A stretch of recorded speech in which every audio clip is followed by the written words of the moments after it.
Welcome to episode 22 of More Knits. This is a video podcast where I talk to you about what I've been knitting. So it's been a couple months since I last recorded an episode. I've been knitting a lot. I have a basket here behind me full of finished objects and whips to show you. So let's just get started. I want to talk to you first about what I am currently wearing because this is my first finished object. This is a summer t-shirt basically. This is the Kala by Pip and Pin, otherwise known as Megan Nodecker. This is a great top for summer. It's got some really nice simple lace at the top, which I think adds a lot of interest, followed by just stockinette for the rest of the body with a 1x1 twisted rib hem. And then the sleeves, you can tell this is a drop shoulder construction, so there's really not sleeves. You do pick up the stitches for the sleeves and knit an I-cord bind off, so it's got a really nice finishing for the sleeve, but once you have completed the top, you're basically finished. So there's really not sleeves to knit, which is nice. It was really fast, and it was really easy as well. The neckline, there's no shaping to it. I don't think that there's any shaping.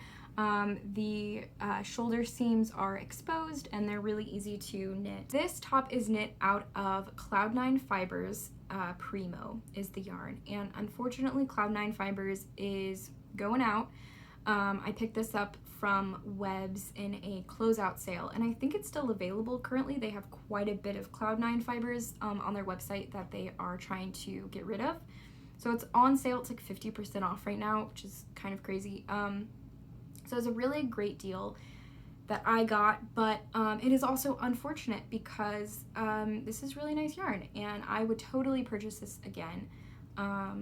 The blend is cotton, cashmere, and silk. So it's lightweight, it's nice and open and airy for the summer, but it's also very soft and kind of luxurious feeling. So I really enjoy wearing this top. I think I finished this less than a month ago, and I've worn it multiple times, like out on my porch and hanging around the house and the occasional outing, because really there's very little socializing going on. But even kicking around the house, I have been wearing it a lot, and I really like it. So I forgot to mention that it is a cropped sweater. Of course it doesn't have to be cropped, but that is what the pattern calls for, and I knit it about an inch or two longer than what the pattern called for, and it hits me like right at the waist, which is kind of like the perfect length for me. I am on the shorter side. I'm 5'3". I say on the shorter side, but really I'm just like really short. So cropped clothing typically just fits me as normal clothing would. So when I say cropped, it's not really cropped as it is in Megan's pattern photos. It's just kind of the perfect waist length for me. So my next finished object is the Raglan that I was talking about last episode that I was having a lot of trouble with the fit. So I finished it, and this is the Doocot by Davies, and I will try it on for you, and so you can see exactly what it looks like on. So I blocked this before I picked up and knit the neckband, so the rest of it's blocked, but the neckband looks a little weird. But this is what it ended up turning out like.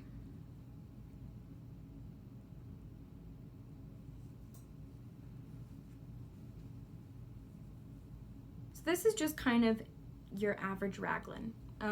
It does have some cool details. So the bottom hem has this really long, it looks like 1x1 rib, but it's not quite. I mean, it's really simple, and it looks simple, it's easy to knit as well, but it just looks a little bit nicer, I think, than your typical 1x1 ribbing looks like. And then that is also repeated on the sleeve cuffs. And then the neckband is just 1x1 rib. I have an end sticking out there in the back, but whatever. Okay, let's talk about the fit for a second. So I was kind of ranting about this last episode. I knit the 4th size, which is 46 inches around, and my bust size is not 46 inches. That is almost 10 inches bigger than my bust, but the pattern calls for 10 inches of ease. And I know that 10 inches of ease on, I'm short, I'm busty, a ton of positive ease just doesn't look good on me. And I know that. And I don't knit garments with a ton of ease. For example, I knit the Weekender by Andrea Mallory, which also calls for 10 inches of ease. I think I knitted at like 5 inches of positive ease. I'm talking about positive ease, I keep just saying ease. Some people, that amount of positive ease it looks great on, and others, I don't think it does. I'm one of the people who I don't think it looks great on. So I chose the wrong size, basically. If I had knit this at a size, even just one size smaller, I think I wouldn't have had such an issue with the fit. So here's what happened. I increased as the pattern called for. I made no modifications, which was error number 2. So error number 1, knit the wrong size. Error number 2, did not modify anything. Trusted the pattern, wanted a very relaxed, easygoing knit, and decided not to make any sort of modifications, which I never knit a sweater without modifying it in some way, and I should have known that. I should have kept that in mind when I was knitting this sweater. But I was just in a mindset of wanting something easy and relaxed, and I didn't have to think too hard about it, and as a result I got a garment that doesn't fit me that great. I put the sleeve stitches on hold, and I knit the rest of the body and tried it on and realized that the armholes were huge and just way bigger than I thought it would look good on me. So error number 3, try the sweater on before you finish the body. Try it on, make sure things are fitting before you put in hours and hours of knitting into it. These are all things that we know, I know, they were mistakes. They're not something that I just had no clue about and I learned for the first time. They're something that I've known for forever. I mean, I've been knitting for a long time, and I just I didn't follow my own rules basically, and I just wanted something easy. Anyway, so I should have tried it on earlier to make sure that it fit. So by the time that I finished the sweater body and I picked up for the sleeves, I realized that this was not going to work. Actually, I knit about here on the first sleeve, and then I was like, yeah, no, this isn't going to work. So I ripped the sleeve back, and I was like, what am I going to do that doesn't involve ripping the entire sweater out? So I don't know that I came up with the best solution. Honestly, I probably could have come up with a better way to do this. So what I ended up doing to fix this is I picked up, I think, 10 fewer stitches than the pattern called for under the arm to close the gap between the body and the sleeve. And you can tell that I did not pick up enough stitches in the body, and so it kind of pulls in and puckers really strangely. While I'm wearing the sweater, I don't think it's that noticeable, but as I'm looking at this sweater, I can tell it's just not my best work. The second thing that I did was I rapidly decreased for, I think, about an inch or 2 inches for the sleeve.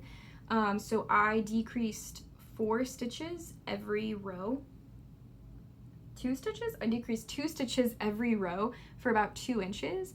And then from there, I decreased 2 stitches every other row until maybe from here to here. So another 4 to 5 inches, I would say. And then I just started decreasing as the pattern called for the wrist and knit the cuff. And I'm trying the sleeve on as I go. I'm making sure that it looks okay, that it fits me as I want it to. And it's not an exact fit, it's not perfect, but I do think I kind of salvaged what I was originally going to consider unpicking, frogging. I don't know what I'm saying. It does kind of pucker on the sides a bit, and it's not my favorite, I will say. But I will wear it, and you know, I love the yarn. The yarn is Quince & Co. Chickadee. The colorway is Nightshade, and it's just this really beautiful deep purple. I will definitely be knitting with this yarn again.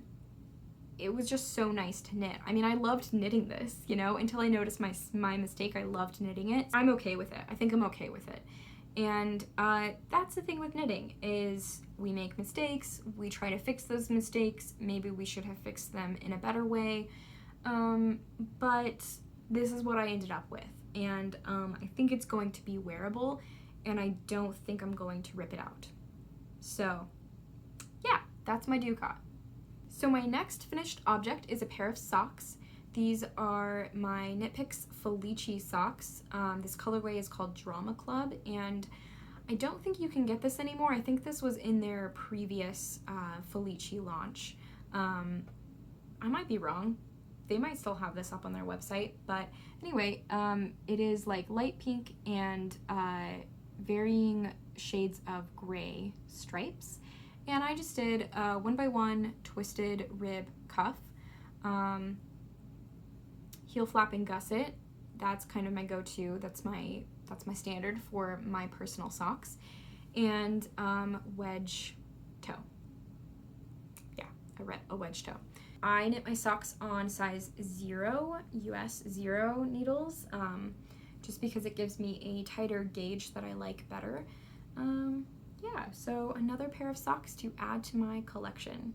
So my next whip is one that I have not worked on in a very long time. I cast it on over a year ago, and it's kind of funny because it is a very heavy worsted weight, 100% wool sweater, and I've just been working on it in like the middle of the summer and sweating my ass off. But I'm really determined to finish it. I've kind of been in the mindset of like wanting to finish a lot of long-standing whips that I've had on the needles. So this is the Fern and Feather sweater by Jennifer Steingass. This was a super popular pattern when it first came out, and I mean, it's really, really nice. I love the colorwork yoke. This is my first time ever doing colorwork, I think, at least in something as big of a project as this. I have had the body done for a year, and it just needed sleeves. So I finally decided to put sleeves on it and finish it. So here's an overview. It is not a cropped sweater, it's a regular length. And here's the first sleeve that I knit. And I'm working on the second sleeve. And I have like half of a sleeve to go. So this won't take me very long to work on. I decreased the sleeves more rapidly than the pattern called for. This is something that I find a lot with sweater patterns, especially with my bust size. The sleeves just end up being too wide for my arms. So I modify, I mean, I don't think I've ever followed a sleeve pattern before. I always modify my sleeves. The yarn that I'm using is Istex Lettlopi yarn. It is another very popular wool. It is an Icelandic wool. It is very affordable. It is very rustic feeling. It's a little scratchy, but it's also just a really, really, really nice wool. Like, I'm stoked to wear this sweater. I will probably wear a like a long sleeve base layer underneath it, but I think it's just gonna keep me so warm. It's a wool that will repel water, at least to an extent, so if you're out in the snow and you get droplets, it's not gonna like seep through and get you wet. So it's just a nice wool, and I think it looks beautiful in color work. So I think I just used the colors black, heather, and white. So it is kind of a heathered black, which is really nice. It's not their pure black. So yeah, I'm really excited to finish this. I mean, I'm so close, and I'm working through the giant stack of whips that I currently have, and this will be one less of them. Oh my god, socks are so hard to put on blockers. I don't know why. I literally struggle every time. So my next project is a pair of socks for a friend. These are short socks, and I just bound off this first sock today and cast on the second sock. This is what it looks like. This is a pattern on Ravelry. It's more of a recipe than a pattern. This is the Broken Seed Stitch Socks by Hanna Leväniemi. I'm not sure if I'm pronouncing her name correctly, but it's a really gorgeous sock recipe. It's really, really simple, but it looks cool. And I just striped these two colors, this sort of light gray and darker blue. But I only did the pattern on the top of the sock. I think that's what the pattern calls for. Yeah, these are just really cool socks. I hope that my friend I'm knitting them for is going to be really excited for them. Like I said, they're short socks. I like short socks. I think they're underrated. I think they're a lot of fun to wear. Yeah, so 1 by 1 twisted rib cuff. Oh, I knit the Fish Lips Kiss heel for the very first time. This is an extremely popular heel pattern. It's like $1, and I think it turned out really well. I like the look of it. It was easy to knit. I did post a story on my Instagram because the pattern itself is like confusing, extensive, wordy. I mean, it was a lot to get through. It's like 16 pages long, and the actual pattern is only on like 1 to 2 of the pages. And I got a lot of responses of people being like, yeah, it's really long and wordy, but it's a good pattern. And I totally agree. I mean, it's a great heel, and it's not like the pattern of the heel is difficult to understand, but it's just very, very wordy. So I mean, it talks about like sizing, and I really didn't pay that close attention to that. I just knit the heel as it instructed me to. So it was really easy, and I think it turned out really well. And then I just knit a wedge toe, which is my go-to. So I went ahead and cast on for the second sock, and I'm using Knit Picks Stroll in Dove Heather. Stroll is a great sock yarn, underrated IMO. I use it all the time. I mean, I know a lot of people use it. And then the blue is Drops Fabel, and this is the colorway Deep Ocean. And it has a little bit, I mean, it's kind of variegated. It has some variation in the blues, as you can see. Really the only place that I think you can tell in this sock is like this random little stripe of light blue. I was kind of hoping it would be a little bit more varied throughout the sock, but that's what ended up happening. I mean, I think it's fine. I think it's more noticeable on camera, and it's a little less noticeable in person. But I do think it turned out really cool, and I really like the Drops Fable yarn. I also think that this is an underrated sock yarn. It's not quite as soft as Knit Picks Stroll, but it's very close, and they have, again, a lot of colors. So I really like this yarn. I have a few skeins of it, and I am really pleased with how this sock turned out. So this is another sock. I have been into sock knitting lately, as you can tell.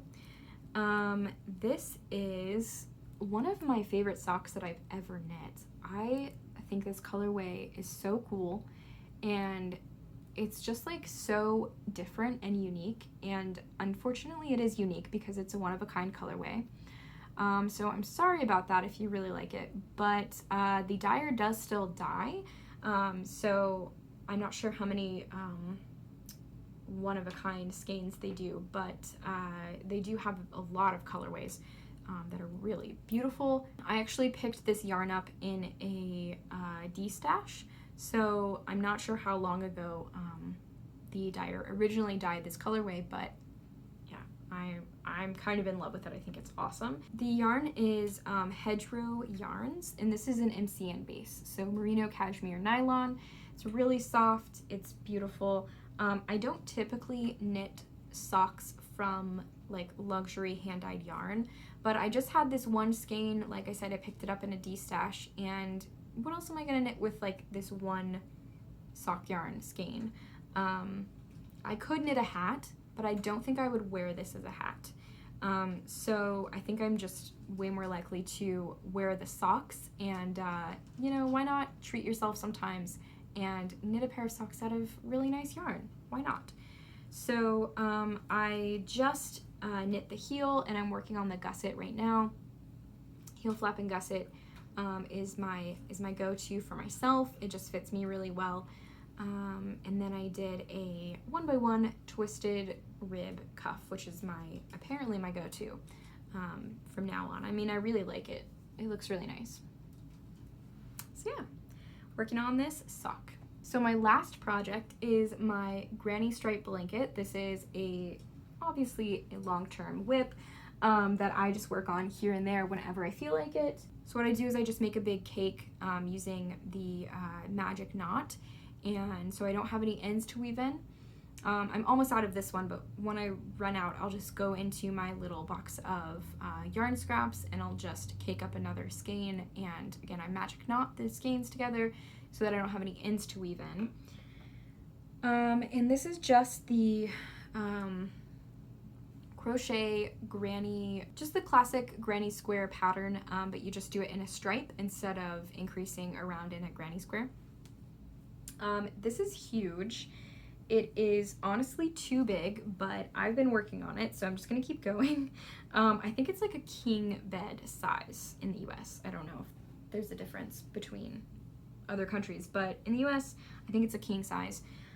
So it's huge. This is folded in half, and it's this long, or this wide. So I can't really show you the full thing, but I've just been slowly working on it. I'm having a lot of fun with it. You can tell the colors are kind of all over the place. They don't necessarily go together, but I'm just working on scraps. I'm working with scraps. I think all of the scraps that I'm using, I have used in other projects. A couple of these, some actually viewers sent me, which was really nice.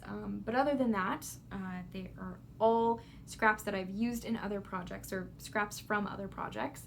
So yeah, I think last time I showed it, I was like right at this lime green stripe here.